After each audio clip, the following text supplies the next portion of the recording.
Assalamualaikum warahmatullahi wabarakatuh. Alhamdulillahirabbil alamin wa bihi nasta'in ala umuri dunya waddin. Sallallahu wassalamu ala Rasulillah wa ala alihi wa sahbihi wa mawala. La haula wala quwwata illa billah. Wallahu ta'ala badana billahi minasyaitonir rajim. Bismillahirrahmanirrahim. Ya ayyuhalladzina amanu taqullaha haqqa tuqatih wa la tamutunna illa wa antum muslimun. Rasulullah sallallahu alaihi wasallam talabul ilmi faridatun ala kulli muslim. Puji syukur senantiasa marilah kita panjatkan kehadirat Allah Subhanahu wa taala. Pada malam hari ini kita dimudahkan untuk kembali bermajelis ilmu, membahas akhlak kepada Allah yang sampai pada pembahasan takwa pada poin bagaimana bertakwa secara maksimal, kemudian berikutnya nanti buah dari takwa. Salam dan salam terus tercurahkan kepada suasana kita Nabi Muhammad Sallallahu Alaihi Wasallam, keluarga beliau, bersahabat, tabi'in, dan kita semua umatnya yang istiqomah mengikuti langkah beliau ila yaumil qiyamah. Hadirin rahimakumullah, bagaimana caranya supaya bisa bertakwa dan bertakwanya secara maksimal dalam tingkatan yang tinggi, ya, umpamanya pencapaian itu tinggi, yang berkualitas. Allah Subhanahu wa taala telah berfirman di dalam surat Ali Imran ayat 102. Boleh tulis Ali Imran ayat 102 yang berbunyi a'udzubillahi minasyaitonirrajim. Selalu kita baca dalam khutbatul hajah. Antum pasti sudah hafal. A'udzubillahi minasyaitonirrajim. Ya ayyuhalladzina amanu taqullaha haqqa tuqatih wa la tamutunna illa wa antum muslimun. Ya, hai orang-orang yang beriman, bertakwalah kamu kepada Allah dengan haqqa tuqatih, dengan sebenar-benarnya takwa. Berarti apa? Ada takwa yang rendah gitu ya, kurang tinggi ya, kurang maksimal, sehingga Allah di sini menghendaki, memerintahkan kita supaya ketakwaan kepada Allah itu secara maksimal. Dan ini kenapa juga selalu dibaca Nabi dalam setiap pengajian, taklim atau khutbah. Ayat ini dibaca terus. Haqqa tuqatih wa la tamutunna illa wa antum muslimun. Ini sebuah kewaspadaan atau kehati-hatian Allah mewanti-wanti lah ya. Kamu jangan sekali-kali meninggal atau mati kecuali kamu dalam keadaan Islam. Ya, padahal orang Islam, padahal beriman, tapi diingatkan Allah begitu. Sebab bisa jadi mengandung ya informasi sebaliknya bahwa hidayah itu bisa berhenti, terhenti, Allah hentikan. Ya, hidayah Islam. Baru-baru ini ada yang pindah agama, murtad. Nah, dari agama Islam pindah agama Hindu, Sukmawati. Adiknya apa, ayunya Megawati adiknya ya. Bayangin itu, belum lama ini masuk agama Hindu. Umurnya coba udah berapa? 70 tahun. Coba, umur 70 tahun, kata Nabi umur umatku rata-rata 60 sampai 70 tahun dan yang lebih dari itu sedikit. Kok ini Sukmawati itu umur 70 tahun akhirnya murtad. Kalau Allah sudah memberitahu wala tamutunna illa wa antum muslimun, waspadalah, iman Islam bisa hilang, bisa tercabut, hidayah itu bisa berhenti. Sehingganya jangan lupa untuk terus meminta diberikan hidayah. Jangan hanya minta rezeki, duit, ya, jajan, duit apa, kekayaan, ya. Mintalah hidayah. Justru hidayah itu yang mahal. Gak ada jualannya loh ya. Ya, bapaknya orangnya bertakwa, iman tak dapat diwarisi dari seorang ayah yang bertakwa. Iman tak dapat dijual beli. Ya, kalaupun dia kaya, bapaknya kaya, ibunya kaya, ingin membeli iman untuk anaknya, nggak bisa. Diwariskan nggak bisa, dijual beli nggak bisa, bisanya minta langsung kepada Allah. Ya, Allahumma inni as'aluka huda. Ya Allah, aku mohon kepadamu, meminta kepadamu petunjuk. Ya, hidayah. Termasuk juga Allah menyuruh buat tuko. Apa itu buat tuko? Takwaan. Ya, kita bahas takwa ini, ternyata Nabi ya berdoa seperti itu.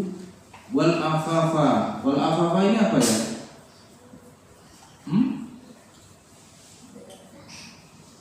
Apa Wibowo? Mbak Indah? Wal afafa itu artinya afifah nanti. Apa artinya? Hah? Kemaafan, dimaafin. Itu kata Umidah ya. Apa kemuliaan atau dimaafkan? Ifah, kecukupan. Ayo, kalau diartikan baik semua ya, meminta kemuliaan, ifah, memelihara diri. Umpamanya diartikan itu apa? Jangan Maulid Nabi nyari nasi kotak. Baru kemuliaan itu diantaranya menjaga diri. Jangan Maulid Nabi nyari snack. Semua lari duluan mana tadi? Kalau pas taklim tidur. Kalau pas ditanya pelajarannya apa tadi di sana ceramahnya, lupa. Sejarah Nabi paling. Sejarah yang mananya kan begitu. Wal afafa wal ghina berarti apa? Mohon ampun juga bisa kalau umpamanya diartikan begitu. Dan ghina itu apa? Kecukupan ya, bukan minta kaya. Maknanya di situ nggak boleh. Yang penting cukup lah. Syahid sudah pernah minta hidayah? Belajar nggak paham-paham, ngapal payah, minta diberi petunjuk hidayah, ya, ilmu. Habis gambar apa nulis, sudah pernah minta hidayah? Nih juga, loh, gimana? Minta diberi petunjuk. Sebetulnya dalam sholat kamu udah minta ihdinas siratal mustaqim, kamu nggak maksud ngomong begitu, baca begitu, tapi nggak dihayati, nggak paham. Jadi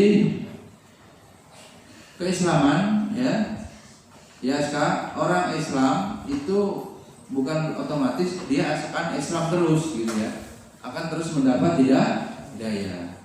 Sebab di sini betul-betul Allah wala tamutunna illa wa antum muslimun. Wanti-wanti, kamu kalau mati janganlah mati kecuali Islam.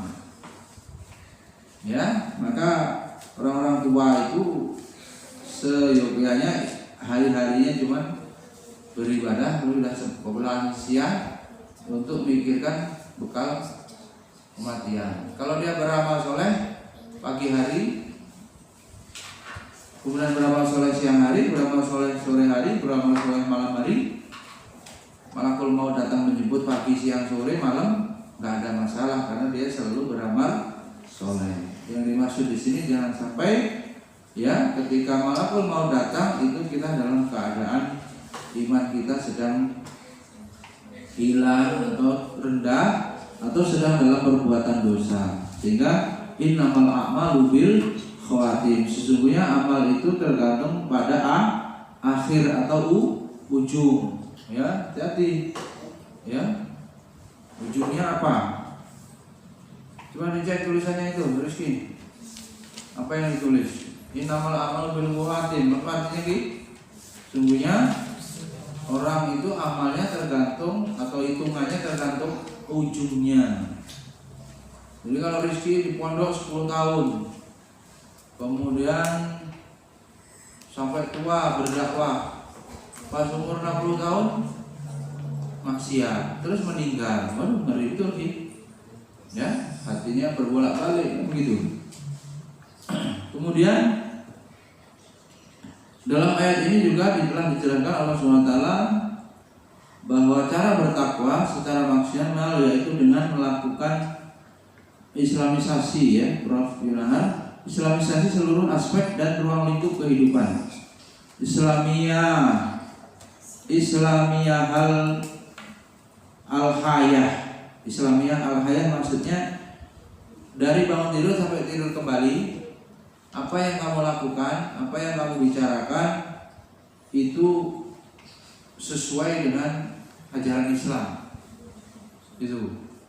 Bangun tidur sudah berdoa, ya, tahajud witir.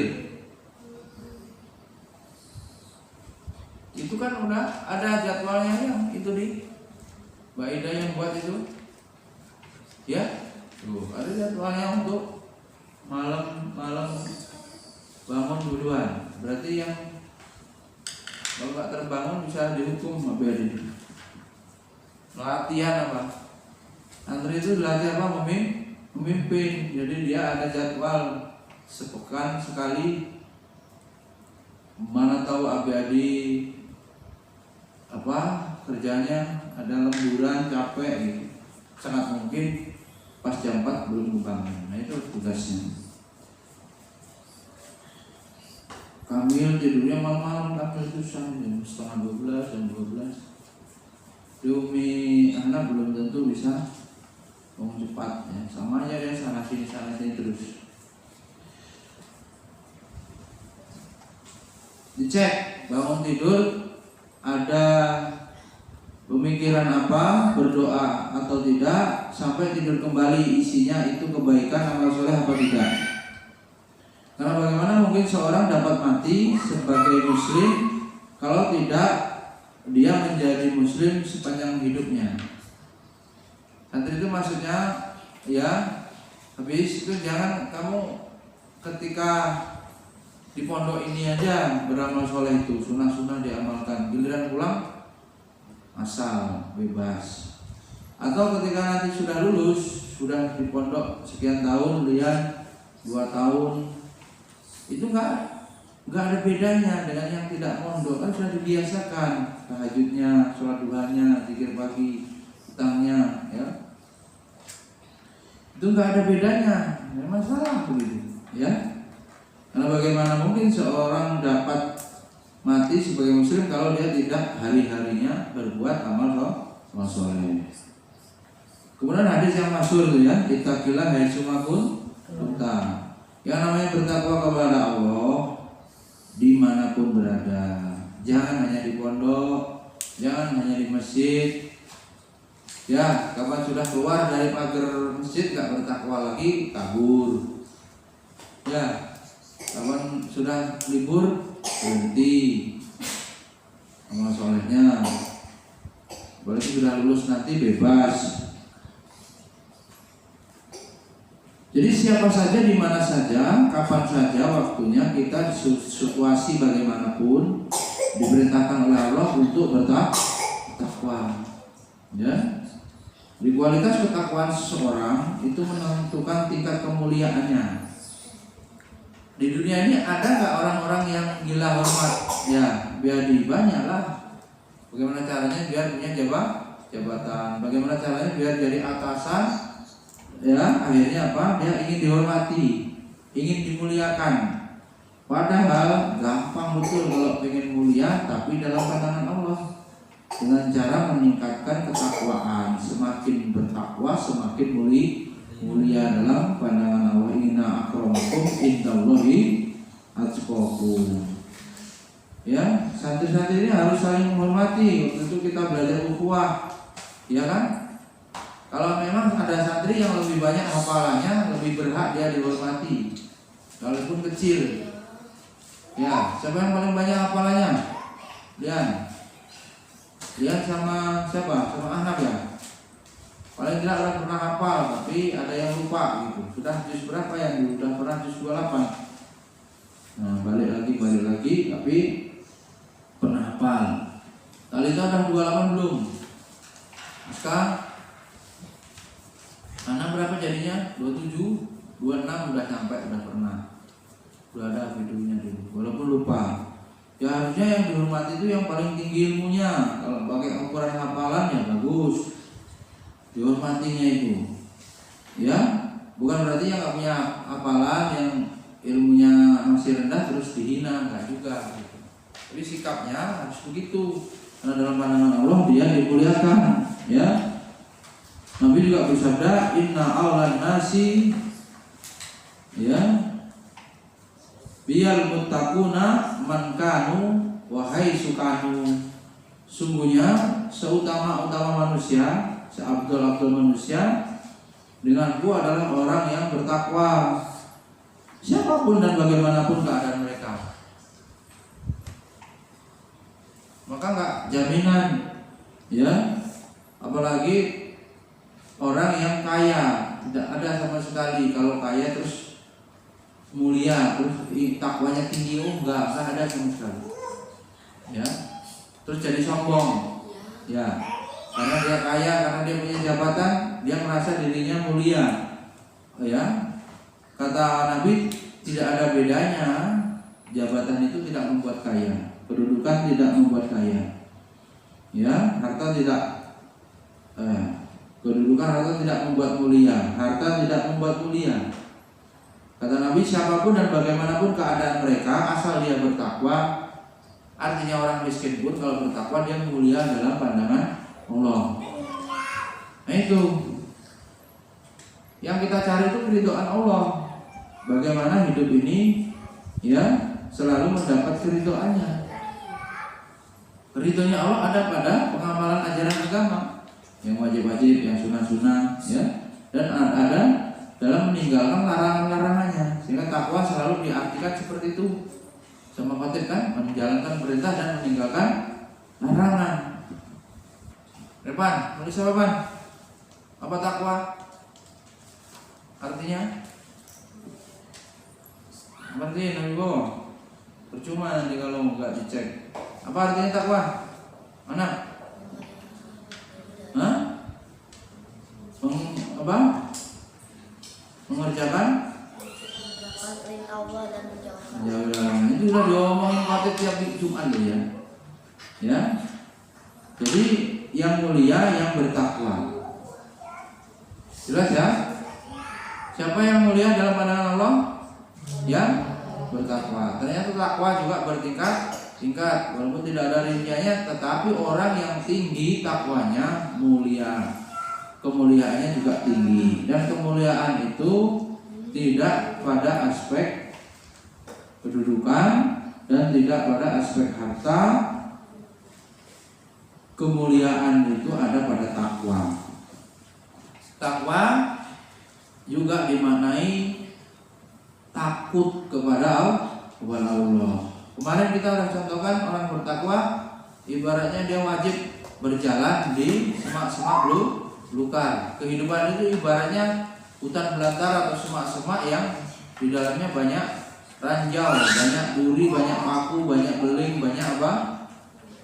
Ya, jebakan-jebakan itu ibaratnya jerat-jerat dunia, ya, kemaksiatan-kemaksiatan itu. Nah, kita harus berjalan tuh. Dan ketika kita melangkahkan kaki, itu harus selalu berpikir apakah yang dilakukan ini diridhoi Allah, dosa apa tidak, haram atau tidak, atau syubhat atau tidak. Nah, itu menjaga diri, ya, nggak asal. Nah, karena itu santri ya berpeluang besar. Antum di sini cuma isinya disuruh amal soleh. Semakin antum dekat kepada Allah, semakin tinggi ketakwaan antum. Semakin banyak ibadah, semakin banyak menuntut ilmu, semakin banyak mengamalkan sunnah-sunnahnya, itu besar peluang antum yang masuk dalam kategori orang yang bertakwa. Kemudian buahnya, sekarang tulis buah dari takwa itu apa? Bahkan baik di dunia maupun di akhirat diperoleh buahnya. Yang pertama, orang yang bertakwa, ya saya tulis, mendapat sikap furqan. Orang yang bertakwa apa? Akan mendapatkan sikap furqan. Furqan itu artinya pembeda. Maknanya dia bisa membedakan, ya. Teliti dia, selektif dia kalau ada hal-hal yang haram, nggak ngawur aja hidupnya.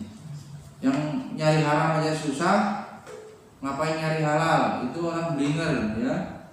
Allah sudah siapkan rezekinya, tinggal kuat nggak keimanannya, sabar atau tidak.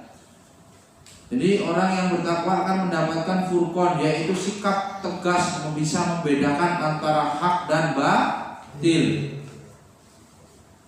Antara hak dan batil itu jelas. Jadi bisa jadi kalau ketemu orang-orang yang mendapat furqan ini, abadi isinya bentar-bentar ada orang ngobrol bahasanya itu halal atau haram gitu. Dia gampang terfokus pada status perbuatannya, hukumnya bagaimana, dia hati-hati begitu, waspada gitu. Ngobrol-ngobrol ini gibah bukan, mikir dia. Ya, ini kalau dilakukan begini hukumnya apa? Nah, selalu begitu. Peduli dia benar salah, halal haram, terpuji tercela, ya, dia bisa bedakan. Tadi apa orang takwa? Gimana juga? Tegas, dia bisa membedakan yang hak dan yang batil. Dia tahu bisa membedakan mana yang halal, mana yang haram, mana yang riba, mana yang tidak riba, mana yang gharar menipu, pedagangnya menipu. Itu ada permainan apa? Abi udah pernah sampaikan belum? Abi ditanya sama teman Abi yang dulu kuliah, dia jadi guru di Bangka Belitung, nanyakan itu beli apa? Boneka-boneka itu ya? Main boneka itu loh. Pak, Shopee kalau beli dapat koinnya dibuat ini, kalau dia nanti tangannya keluar ya ngambil boneka di mall apa namanya? Capit. Nah. Hah? Mesin capit itu kan beli uangnya untuk beli koin kan? Koinnya kalau dimasukkan jadi nyapit. Kalau dapat boneka yang bagus, nilai bonekanya lebih mahal dibandingkan koinnya yang dibeli. Maka itu termasuk gharar ya, menipu ya, judi. Jadi hukumnya haram. Jual mesin itu ya haram, kita main itu juga haram. Itu mengundi nasib ya. Nasib-nasiban.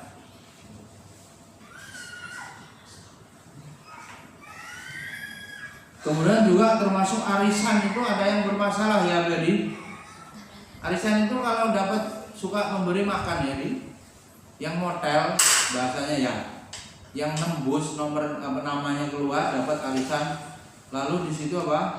Jadi dia menyediakan apa makan, ya kan? Orangnya datang ke situ, ABAD misalnya 20 orang, ABAD nomor 1 dapat. Setelah dapat ABAD harus menjamu apa? Menjamu anggota kan, suruh datang dikocok makan-makan. Hati itu bisa riba. Karena orang arisan itu hanya mengutangkan duit. Yang belum dapat itu kan menyetor ya, sama aja minjemin uangnya dipakai sama yang dapat. Yang dapat disuruh nyuguhin makanan. Nggak mungkin lah cuma air putih, pasti ada entah empek-empek, entah soto, entah apa. Makanan itu mengandung riba sebab karena pinjaman itu akhirnya mendapat makanan. Ya. Setiap pinjaman kullu qardun jarra naf'an fahuwa riba. Setiap pinjaman kata Nabi yang ada untungnya, ya, itu maka menjadi fahuwa riba. Riba itu artinya ziyadah, tambahan. Minjemin uang, niatnya ngumpulin uang arisan, tapi dapat makanan. Dulu kan, ya kalau diberikan soto aja dia 10.000 sampai 15.000 dengan minum kue. Anggarannya satu orang jangan habis 15.000. Dia berapa tempat deh? 20 tempat kan? Kalau 20 orang misalnya arisannya lumayan lah 500 ribuan, 20 orang berarti 10 juta. Setiap kali belum dapat kan atau sudah dapat juga sama kan? Makan. Bisa habis 15.000 kali 20, 300.000 kan satu orangnya. Kayak gitu. Resiko orang yang dapat harus menjamu. Nah, traktir kan bahasanya menjamu. Itu karena atas dasar uang pinjaman arisan itu maka dia riba. Hidup ini jangan ngawur ya. Arisannya sosial ya, tolong menolong, tapi hati-hati kalau orang punya furqan dia nggak gampang. Saya ya sampai hari ini mungkin puluhan ya yang mengajak ikut MLM apapun nggak pernah mau. Saya tidak katakan semuanya langsung haram, tapi ada yang menggunakan sistem syariah ya. Tapi bagi saya pribadi bisa jadi saya hati-hati masuk dalam wilayah apa di bawah subhat itu dalam fatwa pribadi saya untuk diri saya. Tapi orang punya pendapat lain ya silahkan, tapi saya tidak akan pernah mau.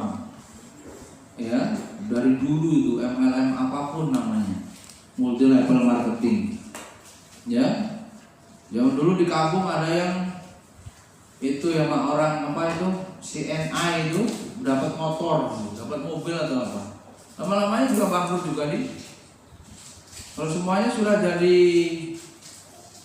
apa namanya downline, itu kayak ini nih. Ini apa? Kaki bertingkat begini, diinjek nih. Apa piramida? Yang di atas apa? Yang untung dapat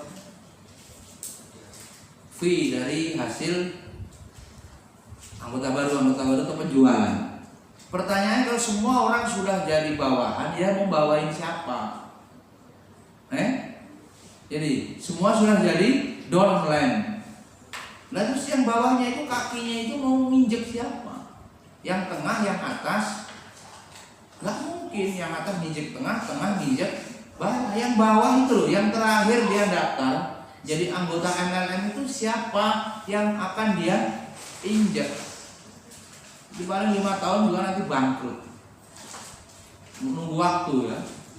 Yang dapat dipuja-puja, namanya bercontoh ya, diberi contoh foto mobil ini hasil dari MLM juga ya. Pernah ada nasihat dari seorang ustadz, udah deh ini ya, yang umum aja, jangan masuk wilayah perselisihan, nanti masuk goror, tipu, menipu, mengundi nasib. Kalau yang mau dagang ya kulakan 10.000, jual 12.000 apa berapa, selesai. Beli barang dijual, selesai, dagang apa terserah.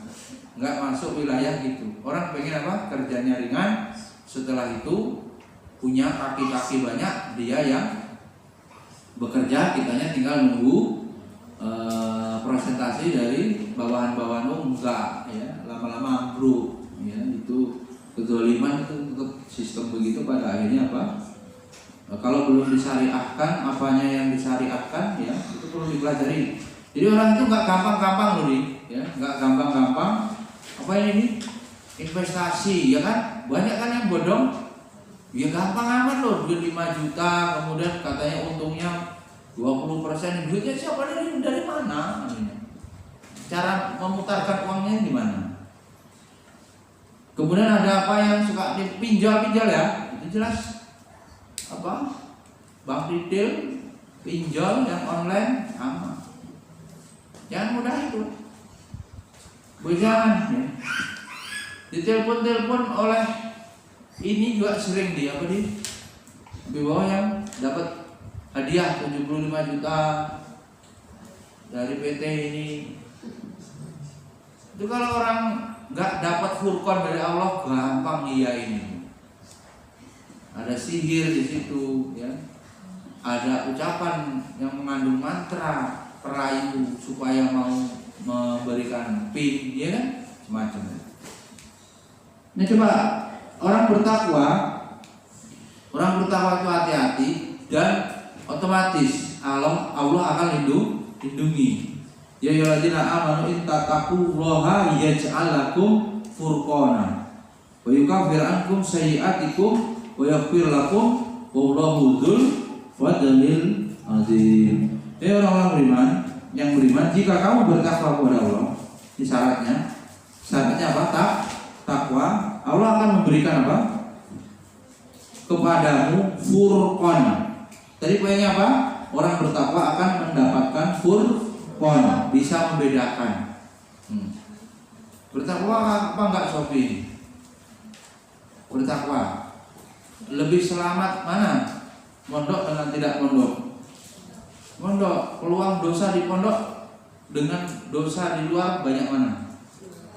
Di luar. Maka bisa bedain, ya. Di pondok paling lagi malas, bosan. Di luar banyak godaan, ya. Kalau kita ada rencana libur, setuju apa enggak? Ya, itu juga. Cuma hari Sabtu depan jam 17 setelah matematika. Kembalinya hari Selasa jam 7. Ya sia-sia percuma.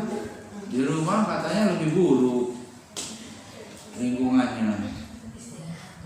Istirahat di sini bisa.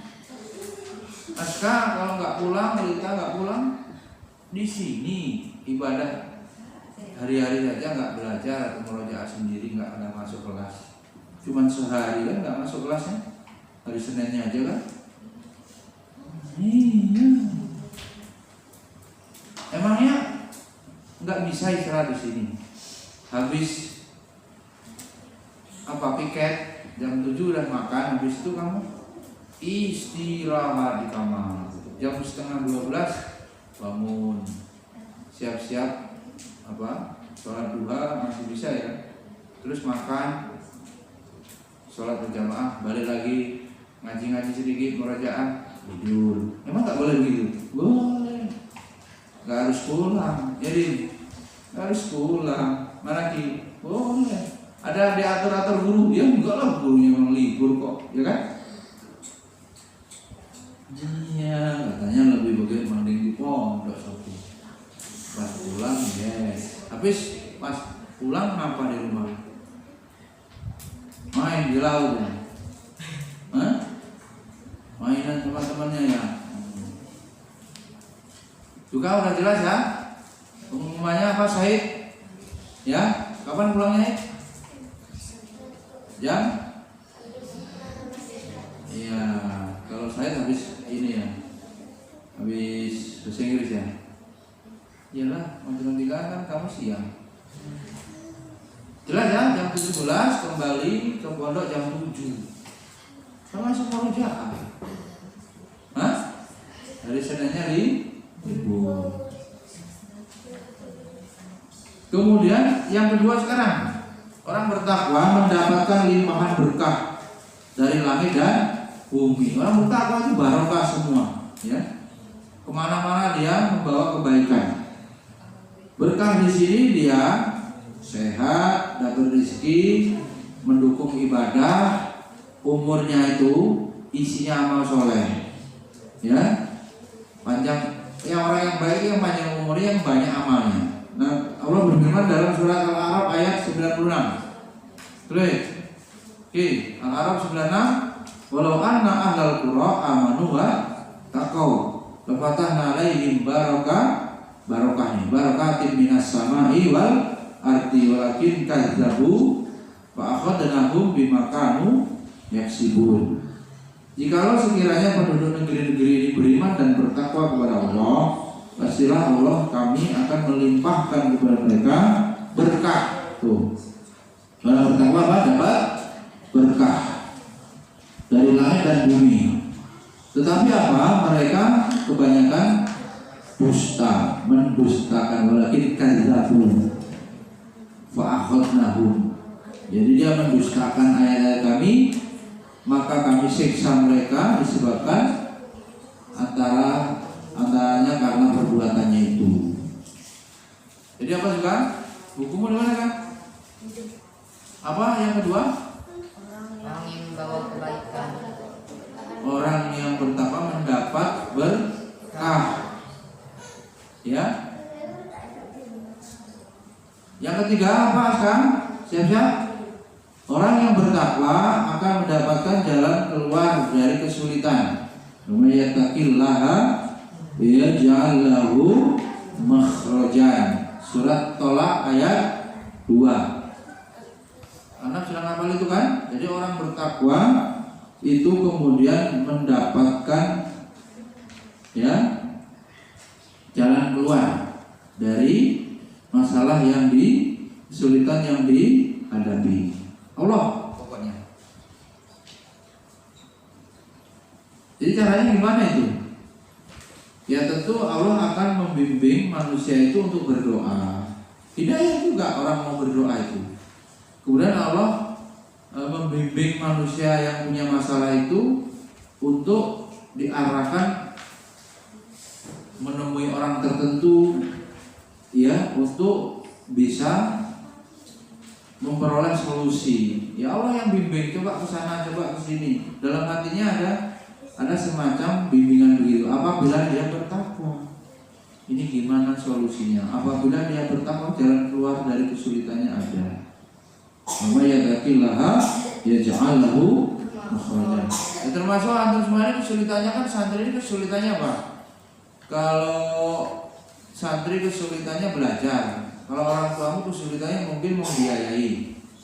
Coba, itu kan ada juga ya di dalam surah Al-Baqarah. Gimana? Wattaqullah wa yu'allimukumullah. Kalau kamu bertakwa kepada Allah, Allah akan mengajari atau memberimu ilmu. Jadi rezeki yang pusing mau setoran, ya bertakwa ya Allah gitu. Takut kepadamu, mendekatkan diri gimana biar bisa setoran, bukan kabur, bukan menghindar, pindah sana pindah sini, tentu waktunya habis. Senang ustadznya udah habis waktunya kan pulang. Dan Nopi juga begituin kan. Baik, yang keempat sekarang. Udah bukunya juga dipegang sendiri, yang lain nulis sendiri, kupingnya dengar sendiri. Bukunya juga kemana-mana lari-lari terus. Yang keempat apa juga? Aska, Repan. Yang keempat mendapatkan rezeki tanpa diduga-duga. Itu kamu sudah tahu ibumu mau datang dari Aska? Hah? Udah tahu ibunya mau datang? Wah, ini kejutan berarti. Apalagi Talita udah kemarin udah ini maknya datang. Tapi kalau sama Aska itu ibunya Aska itu apa mu? Masak, kandung gitu.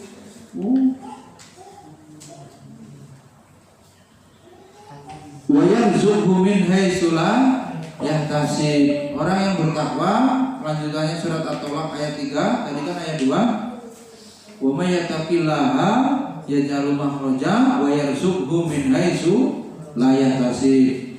Dan dia akan memberi rezeki dari arah yang tiada disangka-sangka. Ada orang pernah dapat rezeki tak terduga? Ada. Allah yang memberi itu, tapi kadang-kadang orang enggak bersyukur. Ini pendek-pendek apa namanya pembahasannya, poin-poinnya. Yang kelima, orang bertakwa apa? Mendapatkan kemudahan dalam urusannya. Masih juga surat At-Tolak ayat berikutnya, wa may yattaqillaha yaj'al lahu min amrihi yusra. Dan sesiapa yang bertakwa kepada Allah, niscaya Allah akan menjadikan baginya kemudahan dalam urusan. Jadi Pajak motor juga gampang, buat SIM gampang. Iya kan? Kerja itu gampang. Nyebar-nyebarkan kotak amal itu ditolak sekali dua kali udah terima, nggak nyampe 100 kali ditolak. Betapa gitu kan? Bahwa kotak satu ditolak 100 kali kan mukanya udah kayak apa malunya gitu kan? Bisa jadi kalau kamu bertakwa nih mau lewat jalan macet, mudah-mudahan jalan ini nggak macet. Pas kita lewat nyelah gitu, nggak lama gitu.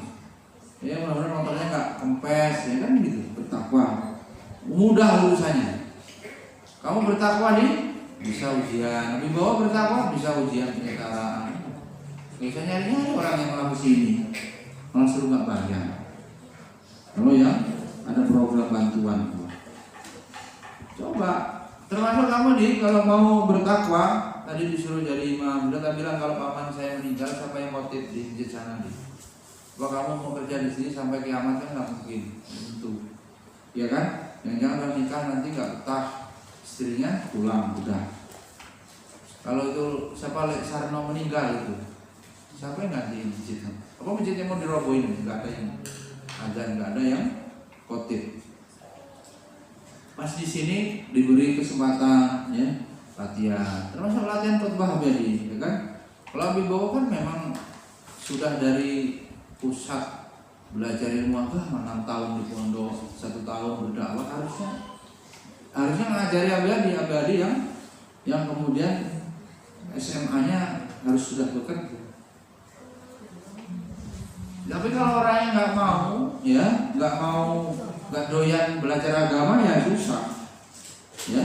Padahal kesempatannya banyak. Bolehlah ya sebentar ngikutin yang ada itu kan, ya saling simak-simakan bisa.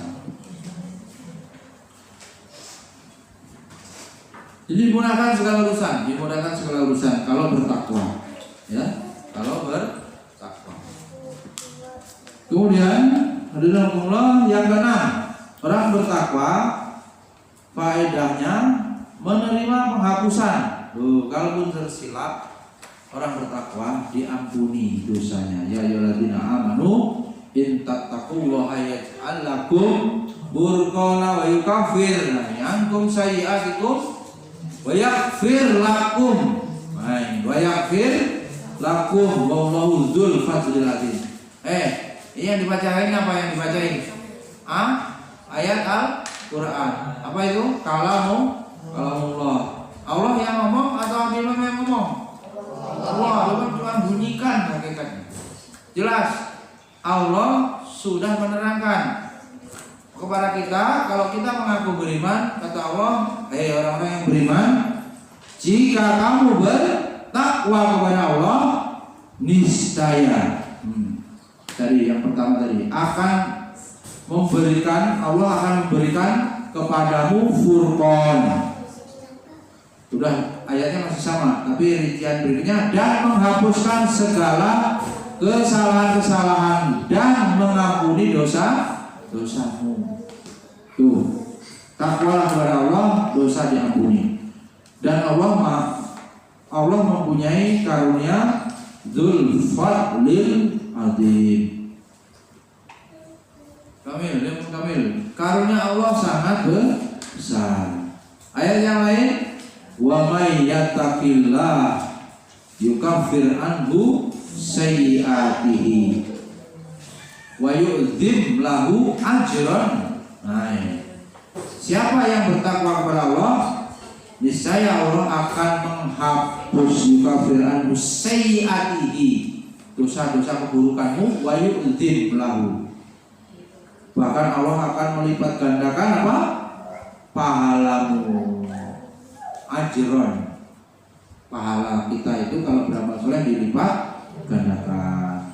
Ya, akhirnya kita semua memahami bagaimana kita bisa berupaya sekuat tenaga menjadi orang yang bertakwa. Ini jamnya betul ya?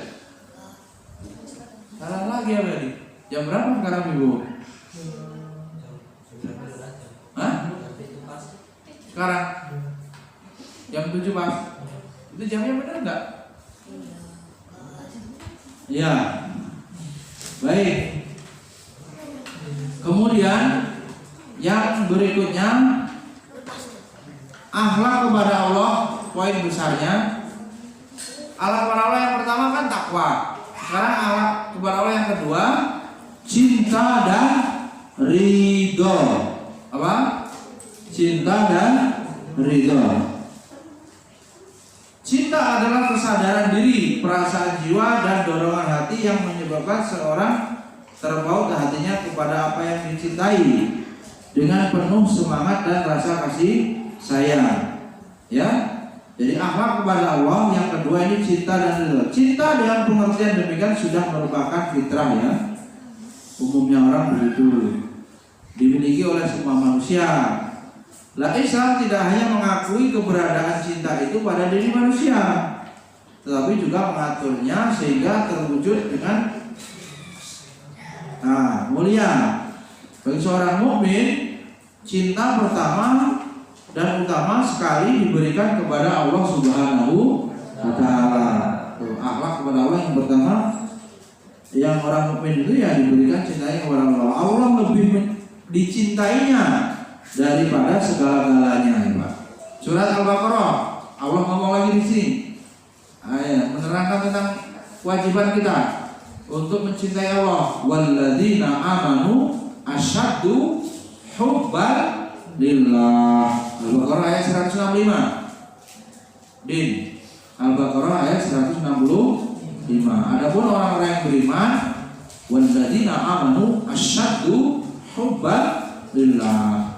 Dia lebih amat sangat cinta kepada Allah. Kenapa? Dia mencintai Allah lebih dari segala-galanya. Tidak lain karena dia menyadari bahwa Allah lah yang menciptakan alam, Allah lah yang menciptakan seluruh isinya, Allah lah yang mengelola dan memelihara semuanya itu yang ada di langit dan di bumi dan di dalam lautan, di dalam bumi.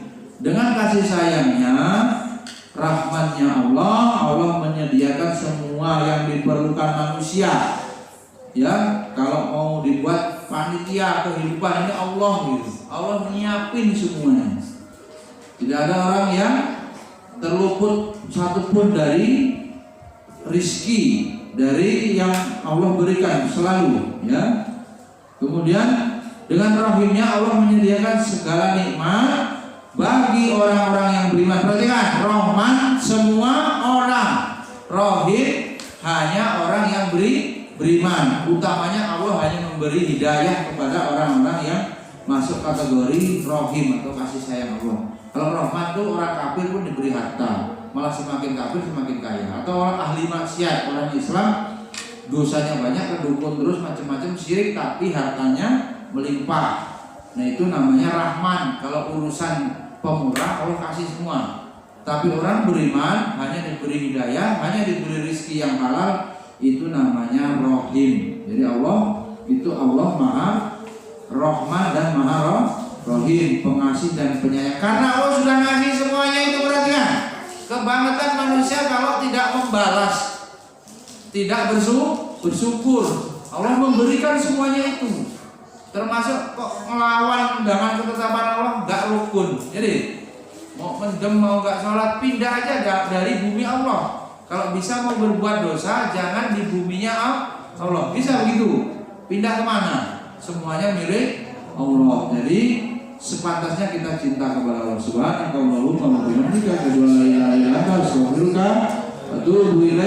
Assalamualaikum warahmatullahi wabarakatuh.